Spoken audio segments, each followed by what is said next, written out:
Compared to last year's start for Yamaha, you guys have got to be pleased as a team to hit the ground running, you and Marco, because it's new to both of you. The team's been around, but how far has the bike improved, do you think, since you tested it at Portugal last year?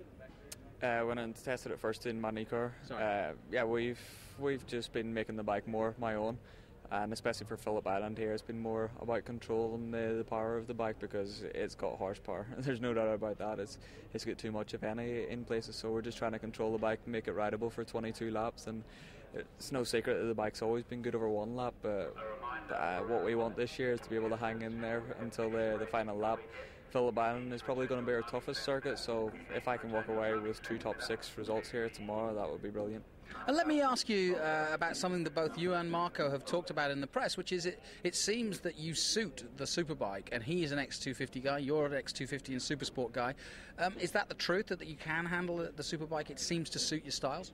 Yeah, it suits the style. It's just we've got a lot more power. That's the crazy thing. The 250 had a lot of torque, and the way to ride the 250 in the end, in the last few years before the 250 class finished, was to get the bike in there hard in the front, stop it, and put the bike upright and gas it on the exit. And Marco Simoncelli was one of the best guys at doing that, and he arrived at Imola on the Superbike on the Aprilia, and he was fast immediately. And I knew it would be the case, but it's quite funny because you look at Max Biaggi, who was 250 world champion for 4 years, and he has a different way of riding because that was the old style of riding a 250. So for this R1, for my style, the way I like to get the bike in there, get it stood upright, it works with it, but at the same time you've really got to flow with this bike, so there's no real aggressive motion because you've got to be smooth to make it work.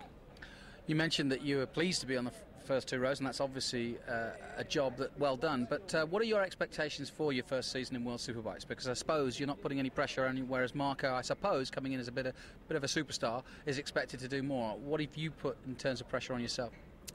For me, top 6 in the championship. I think a lot of people will look and say, oh, that's not tough, but when you consider the guys that are in this championship, that's hard going, and if you're getting in that top 6, that means you're going to be winning races, I think, and that's my plan, is to win a few races, possibly in the latter half of the year. But I think with the package we've got, we're capable, and the next few tracks coming up should be interesting as well. I know Donington, Assen and Monza very well, and this bike seems to suit it last year, so fingers crossed for some more good results there. And a good winter and a busy winter. You've been winning prizes as always, once again getting honoured by the Irish press and public for what you've been doing on the track. Yeah, it is nice, both what me and Johnny are doing on the world scene. Everyone is appreciating it, and it's always been the case in Ireland that road racers get the media and the spotlight, but yeah, people are really starting to appreciate what we're doing out here, and the fact that we're fighting with guys like Biaggi and Checa, that speaks for itself. Everyone knows those guys, so there's no doubt that we're riding against some of the best riders in the world, and it's nice to get that recognition. But it's been a busy winter. I haven't been off the bike for 15 months I think now. Pretty much every month I've been on a race bike, so there really hasn't been a break as such, but it'll be a welcome one when we get off for a few months this summer. Well, you must be doing something right. I hear you've even got your own iPhone app. Yeah, I'm the first rider to have an iPhone app, so that's exciting as well, because it all looked good, and I wasn't sure how people would take to it, but within the first 24 hours I think I got inside the top 6 in the sports app section, so it was a big hit, and I can see a lot of riders following suit very shortly.